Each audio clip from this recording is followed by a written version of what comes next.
dear aspirants, welcome to Learning Radius. Welcome to Learning Radius Current Affairs 2020-21. In this video, we'll be discussing another 10 topics related to economic and social development. And the 10 topics of discussions are ASIM portal, sex ratio at birth, Startup Village Entrepreneurship Program SVEP, sovereign wealth funds, bad banks, guidelines for assessing nano-based agri-input food products, high-impact community development projects, NHAI INVIT, National Logistics Efficiency and Advancement Predictability and Safety Act, NLEAPS, current account surplus. The first topic of discussion is ASIM portal. Government launches ASIM portal to help skilled people to find sustainable livelihood opportunities. So that is about ASIM portal to help skilled people to find sustainable livelihood opportunities. The portal will map details of workers based on regions and local industry demands and will bridge demand-supply gap of skilled workforce across sectors. ASIM portal will provide employers a platform to assess the availability of skilled workforce and formulate their hiring plans. It refers to all the data, trends and analytics which describe the workforce market and map demand of skilled workforce to supply. The artificial intelligence based platform will also provide real-time granular information by identifying relevant skilling requirement and employment prospects. So that is about ASIM portal. ASIM portal will provide employers a platform to assess the availability of skilled workforce and formulate their hiring plans. It refers to all the data, trends and analytics which describe the workforce market and map demand of skilled workforce to supply. The artificial intelligence based platform will also provide real-time granular information by identifying relevant skilling requirement and employment prospects. The initiative also aims at accelerating India's journey towards recovery by mapping skilled workforce and connecting them with relevant livelihood opportunities, especially in post-COVID era. ASIM will be used as a matchmaking engine to map skilled workers with job available. So that's the most important point. ASIM will be used as matchmaking engine to map skilled workers with the job available. The ASIM portal and app will have provision for registration and data upload for workers across job roles, sectors and geographies. Next topic of discussion is sex ratio at birth. Latest data shows improvement in sex ratio at birth after 4 consecutive years of decline. India's preference for son over daughters reduced a little in the 3 years ending 2018, showing early though weak signs of increasing fairness towards girl child. That's a good news. In the 2016-2018 period, 1,112 male kids were born per 1,000 female birth in India. It is still worse than the naturally occurring ratio between 1,030 and 1,050 and the global average of 1,068 as visible in the World Bank data. This is a slight improvement from 1,116 male birth per 1,000 female birth in the 2015-2017 period, data released by the sample registration. Next topic of discussion is Startup Village Entrepreneurship Program SVEP. Over 64,000 rural enterprises formed under the Startup Village Entrepreneurship Program have generated an estimate of 1,33,302 lakh employment opportunities across states in 2 years. Kerala leads ranking, followed by Madhya Pradesh and Bihar. So that's about Startup Village Entrepreneurship Program. Over 64,000 rural enterprises formed under the Startup Village Entrepreneurship Program have generated an estimated 1,33,302 lakh employment opportunities across state in 2 years. Kerala leads ranking, followed by Madhya Pradesh and Bihar. Startup Village Entrepreneurship Program is a sub-scheme under the Central Deen Dayal Antyodaya Yojana National Rural Livelihood Mission. So SVEP, that is Startup Village Entrepreneurship Program, is a sub-scheme under the Center's Deen Dayal Antyodaya Yojana National Rural Livelihood Mission to help the rural poor, including members of women self-help groups and their families, set up enterprises at the village level in non-agriculture sectors. So that is about Startup Village Entrepreneurship Program. It's a sub-scheme under the Center's Deen Dayal Antyodaya Yojana National Rural Livelihood Mission to help the rural poor, including members of women self-help groups and their families, set up enterprises at the village level in non-agriculture sectors. Kerala tops the enterprise chart with 8,816 establishments formed, providing jobs to an estimated 18,250 people. With migrant laborers returning to villages after COVID-19 outbreak in cities, experts have demanded that the government focus on more jobs creation in villages. The Niti Aayog discussion paper on changing the structure of rural economy had earlier highlighted that contrary to the common perception about the predominance of agriculture in the rural economy, about two-thirds of rural income is now generated in non-agricultural activities. The Niti Aayog discussion paper on changing the structure of rural economy had earlier highlighted that contrary to the common perception about the predominance of agriculture in the rural economy, about two-thirds of rural income is now generated in non-agricultural activities. More than half of the value added in the manufacturing sector in India is contributed by rural areas. Next topic of discussion is sovereign wealth fund. In order to boost sovereign investment in infrastructure, the Income Tax Department has notified norms for tax exemption on interest, dividend and capital gain incomes of sovereign wealth funds and global pension funds arising from their investment in infrastructure. So that is about sovereign wealth fund. In order to boost foreign investment in infrastructure, the Income Tax Department has notified norms for tax exemption on interest, dividend and capital gain incomes of sovereign wealth funds and global pension funds arising from their investment infrastructure. The notification is a follow-up to a new provision, Section 10 Clause 23 FE of the Finance Act 2020, which talks about tax exemption to certain category of non-resident investors on their income streams such as dividends, interest and capital gains. The exception will be applicable on any income of a specified person in the nature of dividend, interest or long-term capital gains arising from an investment made by it in India, whether in the form of debt or share capital or unfit if the investment is made on or after April 1st, 2020, but on or before March 31, 2024 and is held for at least 3 years. More details: a sovereign wealth fund is a fund owned by a state or a political subdivision of a federal state composed of financial assets such as stocks, bonds, property or other financial instruments. Next topic of discussion is bad banks.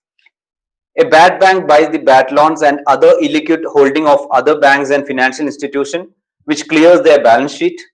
This was based on an idea proposed by a panel on faster resolution of stressed assets in public sector banks headed by former PNB chairman Sunil Mehta. This panel had proposed an asset management company, Shakshak India Asset Management, for resolving large bad loans 2 years ago. So once again, a bad bank buys the bad loans and other illiquid holding of other banks and financial institutions which clears their balance sheet. The impact of COVID-19 and the associated policy response is likely to result in an additional 1,067,000 crore of debt from the top 500 debt-heavy private sector borrowers, turning deliquid between financial year 21 and 22, according to a report by India Rating and Research. Given that 11.57% of the outstanding debt is already stressed, the proportion of stressed debt is likely to increase to 18.21% of the outstanding quantum. While the Finance Ministry has not formally submitted its view on the proposal, senior officials have indicated that it is not keen to infuse equity capital into a bad bank. So that's about bad bank. A bad bank buys the bad loans and other illiquid holding of other banks and financial institutions which clears their balance sheet. The government's view is that bad loans resolution should happen in a market-led way, as there are many asset reconstruction companies already operating in the private space. The government has significantly capitalized state-owned banks in recent years and pursued consolidation in the PSU banking space. In the last 3 financial years, the government has infused equity of Rs 2.65 lakh crore into state-owned banks. These steps, along with insolvency resolution under the IBC, are seen as adequate to tackle the challenge of bad loans. So that's about the bad loan discussion. Next is guidelines for assessing nano-based agri-input food products. The guidelines were released through video conferencing by Science and Technology Minister. The guidelines have been prepared jointly by Department of Biotechnology, Ministry of Science and Technology, Ministry of Agriculture and Farmers Welfare, Food Safety and Standard Authority of India, Ministry of Health and Family Welfare through inter-ministerial efforts coordinated by the DPT. So guidelines were released through video conferencing by Science and Technology Minister. The guidelines have been prepared jointly by Department of Biotechnology, Ministry of Science and Technology, Minister of Agriculture and Farmers Welfare, Food Safety and Standard Authority of India, Ministry of Health and Family Welfare through interministerial efforts coordinated by the DPT. Guidelines are aimed at assisting in making policy decisions by providing information on the existing regulation for nano-based products in agriculture and food, and also to ensure quality, safety and efficacy of the targeted products. These guidelines would help policymakers and regulators to frame effective provisions for future novel nano-based products in the agri-input and food sectors of India. They will also encourage the Indian innovators and industries to develop and commercialize new nano-based formulation and products in these sectors. Nanomaterial is defined as a material that range in size from 1 to 100 nanometer, at least in one dimension, or any material that possesses improved properties or phenomena because of the effect of dimensions, if these dimensions fall outside the nanoscale range up to 1000 nanometer. That is about nanomaterial, that is NM. Nano agri input product, NAIP, is defined as an agricultural input preparation containing nanometer intended for application, nanomaterial intended for applications through soil, seed, foliar and drip in crops as well as by other means on crop for the purpose of farming. So nano agri input product, NAIP, is defined as an agricultural input preparation containing nanomaterial intended for applications on crop for the purpose of farming. Next is nano agri product, NAAP, is defined as an agriculture preparation containing nanomaterial intended for consumption or application in food, feed and their supplements as well as nutraceutical delivery. NAP, that is nano agri products, consist of material with any of the three dimensions, that is 0, 1 or 2 on the nanoscale, or with an internal or surface structure in the nanoscale. High Impact Community Development Project, HICDP, signed between India and Afghanistan. The 5 Memorandum of Understanding was signed under the High Impact Community Development Projects program being implemented by India to further strengthen the bilateral development partnership, said a statement from the Indian Embassy in Kabul. So, High Impact Community Development Project, HICDP, the 5 Memorandum of Understanding was signed under the High Impact Community Development Project, HICDP program being implemented by India to further strengthen the bilateral development partnership, said a statement from the Indian Embassy in Kabul. The project to be taken up under the 5 MOUs include the construction of classrooms, a higher education building and a road within the campus of Al-Biruni University. The projects are spread across 4 provinces of Nuristan, Bakshan, Farah and Kapisa. Since 2001, India has undertaken projects worth $3 billion in Afghanistan, including $1 billion pledged in 2016 under the New Development Partnership Scheme over a period of 5 years. So that is about the High Impact Community Development Projects, HICDP, and that is signed between India and Afghanistan. Next one is NHAI INVIT, that is about Infrastructure Investment Trust. The NHAI is in process of setting up an infrastructure investment trust to facilitate investment in the highway sector.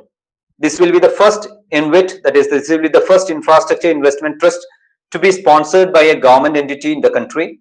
A search committee has been set up for appointment of chairman and 2 independent directors for its investment manager board. NYTs are instrument on the pattern of mutual funds and are designed to pool small sum of money from a number of investors to invest in assets that generate cash flows over a period of time. In order to select the best talent from the market for appointment of 2 independent directors and 1 chairman for the investment manager board, a search cum selection committee has been formed. So, INVIT are instrument on the pattern of mutual funds and are designed to pool small sum of money from a number of investors to invest in the assets that generate cash flow over a period of time. The idea is to set up a competent entity of experts that can professionally run the infrastructure trust to mobilize resources from the market for monetizing completed highway project of National Highway Authority of India. This will enable NHAI to monetize completed national highways that have a toll collection track record of at least 1 year. INVIT as an instrument provides greater flexibility to investors and is expected to attract patient capital for say 20 to 30 years to the Indian highway market.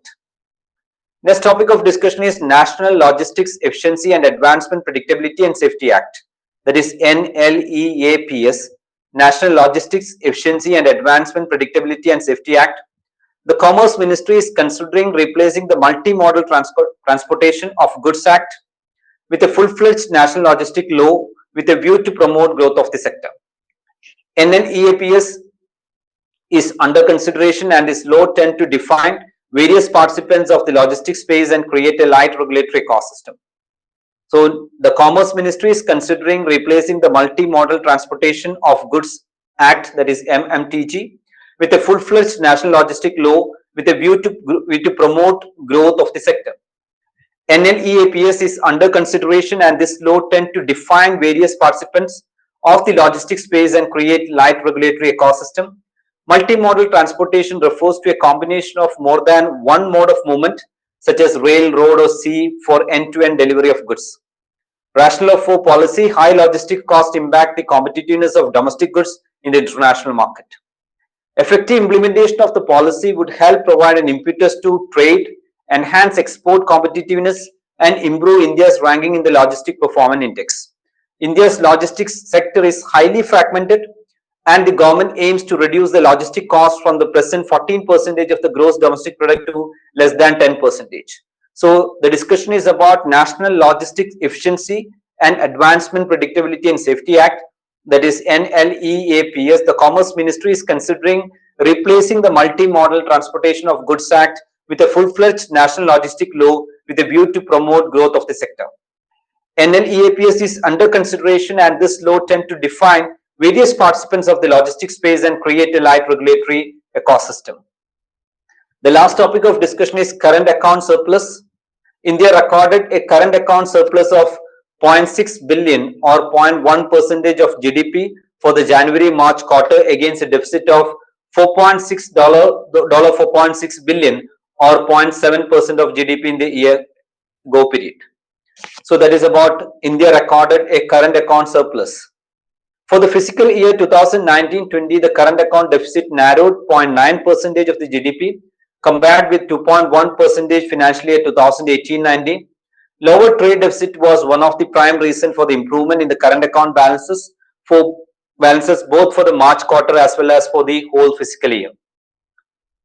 Surplus in the current account in the March quarter was primarily on account of a lower trade deficit at $35 billion and a sharp rise in net invisible recipient at $35.6 billion as compared with the corresponding period of last year. The net services receipts increased to $22 billion in March quarter as against the year earlier $21.3 billion on the back of a rise in net earning from computer and travel services on a year-on-year basis. Private transfer receipts, mainly representing remittances by Indian employed overseas, increased 14.8% to $20.6 billion for the reporting quarter. The current account balances, which represent the net of the country's export and import of goods and services and also payment made to foreign investors or inflows from them, are considered as an important indicator of a country's external sector. So once again, current account balances which represent the net of the country's export and import of goods and services and also payment made to foreign investors or inflows from them, are considered as an important indicator of a country's external sector. So that's about the current account surplus. So once again, India recorded a current account surplus of $0.6 billion or 0.1% of GDP for the January-March quarter against a deficit of $4.6 billion or 0.7% of GDP in the year ago period. So that's about current account surplus. That's all in this video. Have a great time, and in the next video we'll be discussing science and technology.